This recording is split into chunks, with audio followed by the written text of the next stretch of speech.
Hi guys, Hi. It's Onyx Mom and Dad here, and this is our segment where, I don't know what to call it. Right now we're going to call it Let's Talk. A lot of you guys have lots of questions for us, and sometimes we don't get around to it because, you know, there's so many things that we have going, but we thought we would do a segment each week where we answer some of your questions, but we also talk about different topics because a lot of you guys are very curious on how we live our life, what we do, why we do, everything. So, let's just really get into it. So, one of the first topics you guys always ask about is YouTube. We've made a lot of videos about YouTube and how we started, especially like on our podcast. We have that story of how we started. But briefly, let's just talk about how we started and what we were before we started YouTube. Okay. So, like for me, I was a nurse practitioner. Guys, my journey into my career has been just really interesting because, you know, the way that God brought me through, guys, like it is crazy how He's turned my life around. Because when I graduated from high school, I actually had a full 4-year scholarship for the biology program, and I was pre-med. But while I was there, guys, let me tell you, if you are watching this, it is never too late to turn your life around, okay? Because when I was in college, I totally blew it. Not because I couldn't handle it. Obviously, I had a full 4-year scholarship. Guys, I'm not even saying this to be like prideful or anything, but I want you guys to understand where you could reach your peaks and then you could reach your valleys, because at the end of the day, I had scholarships, not just to that college that I chose to go to, but I had scholarships from around the country. I have bags and bags and bags of mail, because this was based off of my test scores for my PSAT and my SAT and my grades. Some Ivy League? I got scholarship for Harvard, stuff like that. So definitely, and Yale. So were you one of those people that, like, when you got your scholarship, like you were on the computer and you're like, yeah, and you started running around? No, see, and this was prior to that time. I wish I did. I wish. I know. I want one of those videos. This was I want to be like, I'm gone. This was just random. Open a letter in the mail and like, oh wow, no cameras, Harvard. No nothing. Right.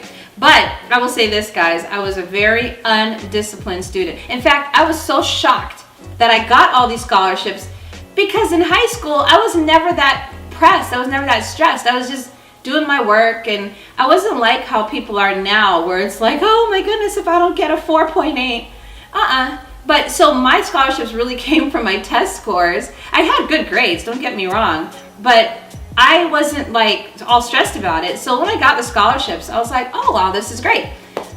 But see, when things come too easy, that's what happens. So went off to college, and I rather sleep than go to class. I would go off to eat. I wasn't really much of a party person, so me blowing my scholarship was really dumb, because what did I blow it on? I didn't even blow it on a good party. But I really fooled around. I don't know. I was just like, wow, look at me. I'm out of my parents' house. I'm in this dorm, and I was having fun. And I lost my scholarship lickety split, and I thought, wow, what am I going to do with my life now? What am I going to do? You know, that's interesting, because it seems as though that's when I met you. I met you when you had already known that you lost your scholarship. Yep. It was your first, you were a freshman. It was your first year of university, and you had lost your scholarship in the first semester. So the second semester, you kind of came in like... Well, I knew, I had it for the year. You had it for the year, but you knew that that would be your last semester having funds. Yep. So would you say that you were in a bind? Like you were in I was in such a bind. Like you burned your bridge, not on purpose. Right. But by just being immature. I don't know why. You burned your bridge. I don't know why I did that. I can only think that I must not have been committed to pre-med. Because as I'm going through my labs, I'm doing my work, I'm super like, what am I doing and why? Like, it actually takes a commitment that I wasn't ready for. I really was not ready for. And I was just like, ugh, I don't want to do this. And I did the most immature thing possible, which was just like blow my classes off. And it was coming from a mentality like, everything will just work out because I just got all these scholarships. I'll get it again. No, that was a time where I needed to grow up. And after I lost the scholarship, I really had to grow up. But like Michael said, and did she ever grow up? She met me, and in the same year we got married. Right. By the next year, I was a married woman. By the next year, but the same year. Oh yeah, that's true. Yeah, because that's true. The same year you met me. Yeah, yeah, that's true. Right. Yeah, so yeah. Yeah. So basically. So she grew up. I feel as though sometimes when you are put in a situation where your bridge is burned or your ship is burned, you get into a mode where it's like a life-changing moment for you. Yeah, yeah. And I get focused. Because I'm not quite sure if you would have been open to marriage that young if your option was to still be in school. If your option was, I think you didn't know how your parents were going to handle the situation. No. You probably thought, oh my goodness, like the money's gone. I don't even know if they're gonna even be willing to give me another chance by now funding it. You probably had all these questions. Here I come along. I was an older student. I was in my graduating year. I was about to graduate. And so, and then of course... No, you had another year. You had one more year. I had one more year. Yeah. You're right. I did have one more year. But the thing is, when I decided now to get my act together, I was still floundering though, because I still ended up having another year of school at that particular school. But I dropped the biology, and of course my parents were like, what happened? Why would you mess this up? You know? And it's a really embarrassing and sad thing that I feel like I did to my family. I really do. I regret it. I regret it a lot. But I started to figure out, okay, what do I want to do? By this point now we are married, and now he's graduating, and he graduated, and then we moved to his hometown for a while, Toronto. Mm-hmm. And I'm from Los Angeles. So now, guys, total culture change, okay? Like, that's a whole nother video. That's a whole nother video. But what would you say to a young person who is in university or they just finished high school, and they feel as though they at that particular stage in their life they've blown it. They feel like they have blown it. They feel like they have really like there's no more hope. They're probably feeling like they've really blew their one chance. Don't give up. Don't give up. Is there one chance? Get another chance. Yes, there's another chance. That's the point. You will get chance after chance after chance. You do not have to give up if you feel like you have blown it. I'm serious. I don't even care if you're not just a child. If you are a teenager, if you are a college student, if you are an adult, if you are an elderly person, you can still turn your life around. Second chances. You can. Second, third, fourth, fifth. Fifth, like, honestly, guys, because at the end of the day, a few years later, he went off to the seminary because he's a pastor. So we'll get into what he was before YouTube as well. But we went to the seminary, and there's a university attached there as well.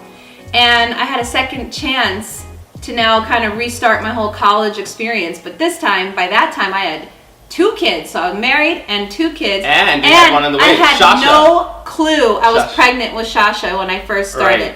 In fact, I remember we got there and I was like, I'm going to be super serious, guys. This is my time to redeem myself. And I was like, guys, don't worry. It's not going to be a repeat. Don't worry.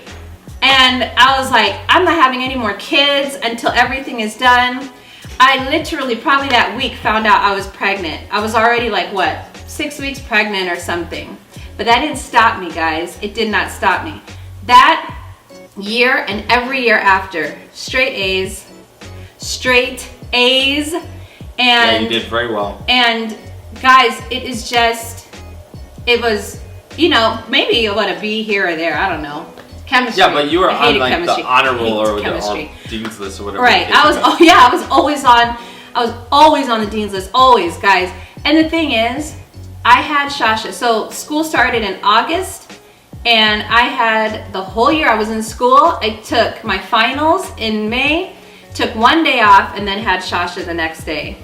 And I spent that summer recovering because it was like my 3rd C-section, and that was that. And it repeated itself again because after a few years, his time with the seminary was done, and he had to transfer. So we all had to transfer, and I was still in the middle of getting my degree. And I had to transfer to another college to finish it out. And again, I'm like, I'm going to make sure that I continue to be serious, which I already was, but I was not expecting to be pregnant now with Shiloh. So I ended up basically graduating like not long after having Shiloh. Actually, I had to delay a year because of complications during the birth. But at the end of the day, guys, through marriage, through children, and we didn't even get into all the jobs I had while I was pregnant. Right. I was still able though to get my degree. So, and what was your what made you resilient? Like what did you hang on to? What made you like say, I'm gonna keep going? Why didn't you give up? Guys, because I knew that nobody could do this but me. He can't go to my class. He cannot make my life better. Mm-hmm. He can make my life worse, by being my husband. But he can't make my life better. If I want my degree or if I want to do certain things in my life, I learned that you got to, number one, have faith and you got to give it to God. Like, this is not going to be a channel where I'm just like, oh, I don't know, it's all me. It's just not me. It's not my strength.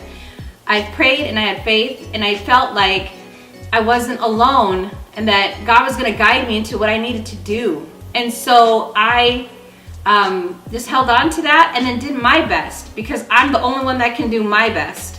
I mean, I can attest to that because when I was in school and I was finishing up, and by that time, I think we had not yet met.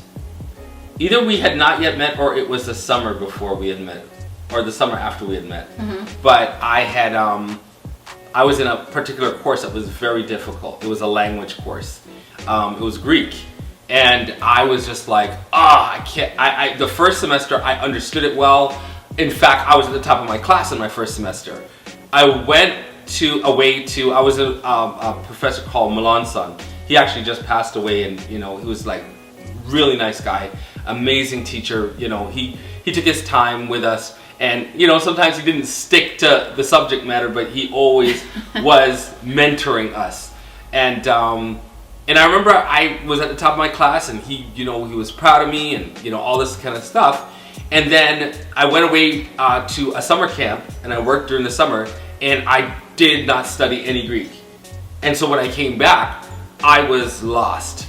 And I went into another professor's class and in that class, he had a different teaching style, but he was really good at what he did and he was very meticulous in how he taught the class.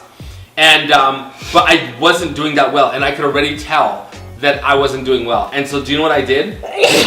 Sorry. I wasn't doing well, and so do you know what I ended up doing? No.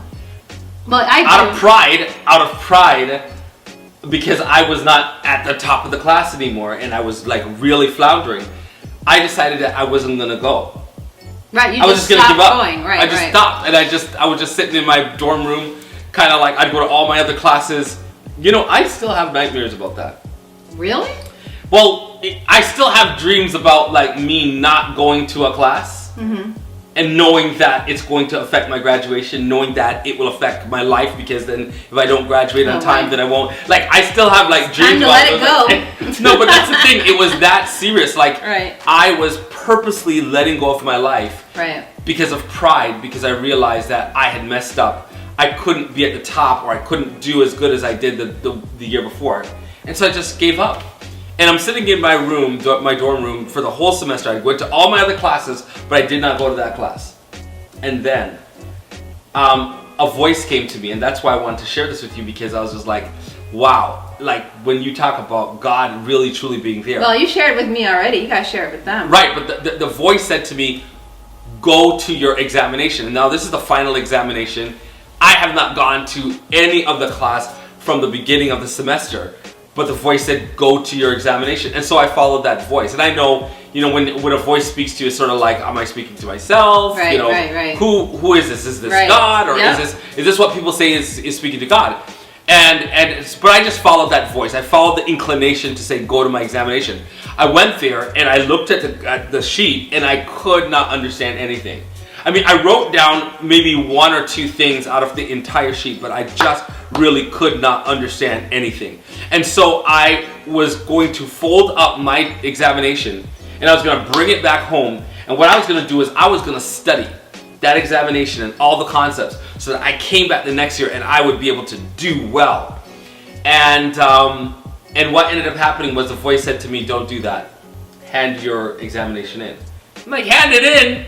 I wrote down one answer and I know it's wrong.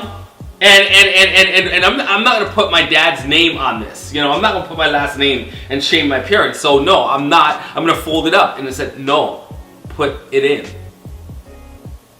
So I was like, okay. So I went ahead and I put my paper in, and then I left. And the whole summer, probably the reason why I have dreams about it still is because the whole summer I was worried about this thing, because I was like, oh, you know, I'm gonna have to do it over. You know what? I'll be all right. I'm gonna get this, but I don't even have my test to look at the answer. Don't worry about it.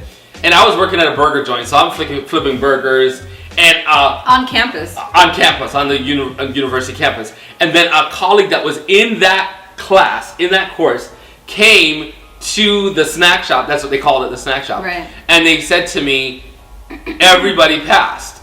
And I said, what do you mean everybody passed? Me. Not me, because I never went to class, and you know what. Well, he goes, well, I don't know about you, but everybody passed, because the professor said that, you know, there was some particular challenges in the transition from one year to the next. And so everybody did a really good job at working really hard. And so what he's going to do is he's going to pass everybody, but in the following semester, when they come back to the course, they're going to pick up from where they left off. But he didn't want to let everybody down and leave them back. I said, everybody? He said, that's what he said. He said, everybody that did the examination passed. I said, no, but not, it can't be me. I left work. I just ran down to that department, and I found that professor, and I knocked on his door. His name was Samson, and I said, Dr. Samson, I heard that everybody passed. And he looked at me, and he just had this look on his face like, you know, everybody but you. Because it was like, you didn't show up, like you just left, you just gave up. And, but he said, but I told everyone, I said to everybody that I'm going to pass everyone that took the examination. And since I saw your name, I was surprised that you even were there. You hadn't been here the whole time. Wow. But since you had your name, I'm going to pass you. And I could not believe it. And that's what I'm talking about, the grace of God. The grace of God is such that even when you absolutely know you do not deserve it, I know. He makes a way for you to get through anyhow. He passes you. So this is what I'm talking about, second chances. Like, when it comes to God, He is always giving second chances. And then I had the second chance of actually being able to move forward. Right. It was amazing. It was, I'll never forget that object lesson. It's real testimonies in life, because even for me, like, so when I was back in school and I graduated, instead of going and doing biology, I actually did a nursing degree, because I thought, well, I'm married, I have 4 kids now, why don't I be a nurse, do my prereqs for medical school, and then I can work as a nurse while I'm in med school. That was the plan. As I was doing my degree as a nurse, I took a job as an aide. Then I took a job as an LPN or LVN, depending on where you're coming, what region you're in. And then I graduated and got my RN degree. Then I thought, why don't I just do a couple more years and just be an NP, a nurse practitioner, so that I can work as a nurse practitioner while I'm in med school. That was the plan. And it just kept pushing back and back. But guys, I was zero focus. Like, I'm going to be a doctor. Mm-hmm. And I was watching my friends, people I went to school with, they all graduated. They graduated from med school. They graduated from their fellowship. Like, they're just fully moving on. And I'm like, trying to get back to now where I was supposed to be when I first graduated, right? So I was kind of down. I was like grateful. I had a healthy family. I was doing I had done well in school. I had a great job, but I was like, no, I need to be I need to be a doctor though. Like, and so that's where the next struggle began. So then it was like, I gotta do my prereqs. And it was such a challenge to try to sign up for prereqs, balance it with school, And weird things kept happening. Guys, it was like the door kept closing. And I was like, what is going on? Why is it all my friends a doctor now, and I'm supposed to be a doctor now? Not that there's anything wrong with a nurse practitioner, but I thought my plan was I'm just gonna work as that and then be a doctor. Well, guys, eventually, as I'm working as an NP though, I'm starting to see certain things as I'm treating patients. I'm treating patients at a level. I've worked everywhere, guys. I've worked everywhere. Right. I've worked at nursing homes. I've worked in hospitals. I've worked in clinics. I've worked in psych places. I've worked as a professor. I've worked everywhere you can think. I've worked in the home. I've worked everywhere you can think. You've been as an a NP. nurse supervisor that Right. supervises Well, yeah, the entire that was as hospital. an RN. Yes. Right. Like you've I've been worked on every everything. level. I've worked on every level as an aide, LPN, RN, NP. Guys, I was in my PhD program too. I Right. figured, well, while I'm on, why don't I do that? Like, it just became ridiculous. But at the end of the day, I started to realize that I did not think that this was my actual calling. Not just nursing, but the medical field. Which is funny because I loved what I did in terms of impacting patients and helping people in a way with more natural remedies and things like that. But what I didn't like was the bureaucracy around it, the pharmaceutical, the insurance company, everything. Like, it just felt like it was controlled by big business, okay? And guys, I was just saying to myself, like, wow, maybe it was a good thing that I didn't go to med school, but I wasn't ready to let go of it yet. One more thing happened, then I finally let go of it. What happened was I started a program where I was going to do the prereqs on the weekend.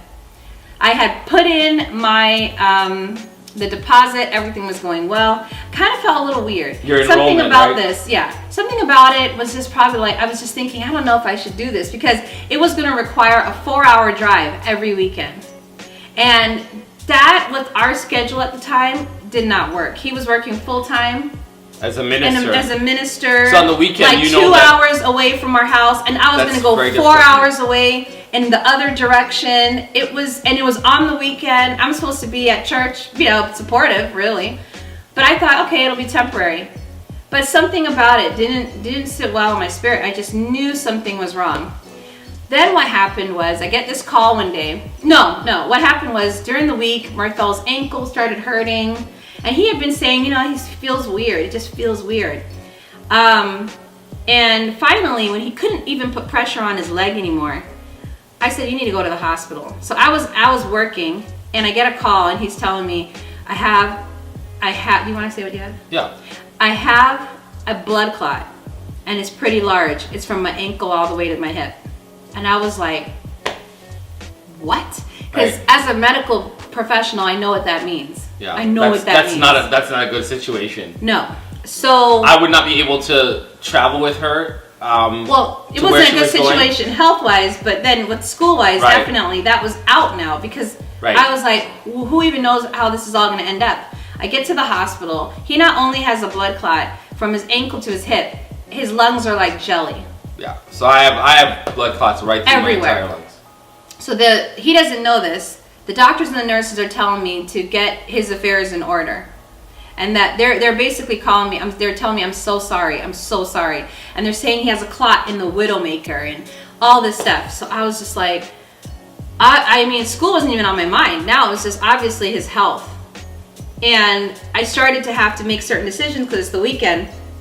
I called my professors and say, I won't be able to make it for the first class. Now, this is the first class. Yeah, and I also want to say this though, my deposit had been accidentally returned to me a week or two before. Which the registrar says that doesn't happen. That never happens. And they said, I don't believe it. They're like, it probably didn't happen. And I'm like, I'm staring at it right now. They're like, just keep the check. It's okay. We got it. I'm not sure what that is that you're talking about. Right. That really should have been my sign to say, hey, really now, come out of this program. Not to say that him getting sick was for me to come out of the program, but there's a lot of things happening at the same time. So this is just part of it though. So anyway, Marthel, he gets discharged from the hospital, and I dropped the program because I'm like, I gotta stay home and take care of him. I mean, I still had to work, but I knew I couldn't travel that far. And I gotta tell you, you healed in what? I healed real quick. He must have healed in like a week or two or something. Right, I was up and going again. Like the clots dissolved, guys. Right. Right after I dropped the program, boom, he's healed. I can't turn back and go, hey guys, I didn't mean it. I really wanted, no, it was done. It was over. Right. And I think that was the last time. That was the last time. For years, you had wanted to be a doctor. You were pursuing that, and I think that was the last time where you just let that go. Yeah, I just said, you know what? I need to let this go, and I just need to work as an NP. But that's just like, it's just another example in our life, and in the Onyx life, that's just how it seems to be. Another example of how hardship, difficulties, roadblocks, challenges, that's right. We will face them, and they seem to be used not to stop us. Right. But possibly sometimes to redirect us. Yes. Or sometimes as stepping stones for us to go to a higher level of intensity of whatever else that we're doing. Yeah. And so our message to you today is like, don't give up. No, just because don't give up. At the end of the day, I still knew that I was not in my calling. I just knew it. So I started getting into entrepreneurship. I started dabbling with little things here and there. And then obviously, you see where we are now. Right. And we wouldn't be here if it wasn't for these challenges. Right. Yeah, so that's basically what we were before YouTube. I was a nurse practitioner and he was a minister. And it was, and we just want to just encourage you guys, like, never give up. Just don't give up. Everything that you face, anything that you're facing, whether you're in school, whether you're facing a medical challenge, whether you're facing a financial challenge, these times are really tough for everybody. And everybody's going through things that seem impossible. And a lot of the things that we were talking to you about, they felt impossible. They felt like that it was insurmountable. I know, because I didn't even get into the fact that, guys, during my last year of my degree, see, the thing is, I had to keep moving where he was stationed, where he was going to school, and I had to keep traveling, so I had to switch. And during my last year, I was like, oh, finally, at least I'll just, get my bachelor's and I'll be, finally. That was when my birth with Shiloh was very complicated. And that's a whole nother testimony. But I'll tell you this, I had to not graduate that year and wait a whole nother year to finish my senior year of school. And guys, I was just thinking, am I not even, like, what am I even doing? I thought I wasn't even gonna get that. So there was a lot of challenges, but I could not give up. Why? Because I felt like God had a purpose for me. He had a purpose for my life. And I had this family. Like, I have to be able to contribute. In this society, it's very hard for one person to just, have it all, especially as a minister. We weren't like getting like these big bucks or anything like that. We were really, yeah. So basically, guys, we had a lot of challenges, and we're gonna get into it. We're gonna get into the challenges. We're gonna get into a lot of other stuff, and again, we're gonna answer your questions. But that is one of the biggest questions. What were you guys doing before YouTube? Right. We didn't have any experience on social media with tech. Nothing. This is all recent. So that's just part of the story of how we got to where we are. I'm just sitting here looking at this magazine, and I just want to let you guys know, hey, this is a magazine for this month edition. It's our January edition, and I just thought I should probably plug it. I was seeing it sitting there. I know, I was thinking about it too. Magazine. It is amazing. It tells you what we did this holiday and some of the things that are coming up. Of course, you guys know, if you've been paying attention, Onyx Monster Mystery has been released on Amazon, so go and check that out. We got a lot of things happening, and so this is a place where we're gonna let you know what is going on and how we do it. Because a lot of people ask, how do we go from being a nurse and a pastor to being, and then social media influencers that have 3 billion views and over 6 million subscribers. 6 million subscribers, yeah. And a lot of people want to know, like, how did we even do this magazine? So we can get into it, definitely, because, guys, I am now in what I love. I love being, I know that people throw around the word entrepreneur, but I love it. I really love what I'm doing now. And he's still a minister, but on a worldwide basis. Right, and I'm able to just encourage people just in general, and just to encourage a healthy family lifestyle. I was a marriage and family therapist as well. So just having the opportunity to speak to 3 billion people and, you know, or 6 million subscribers, and to just encourage and just let people know, hey, listen, never give up. Never Faith, give up. family, and fun. That's what we love that's what we love. Faith, family, and fun. Anyhow, guys, thank you so much for watching. Yes. It was so much fun. And the next time, we're going to tell you some more things that's been going on around the Onyx life. Oh yeah, definitely. And guys, you can watch our vlog. We just did a gym tour, and we did a review of the workout mirror, which we're going to be using. Because when we tell you about our journey with health and weight, oh my goodness. Yeah.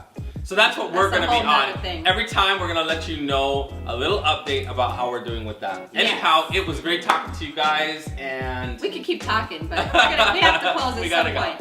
Bye. Bye.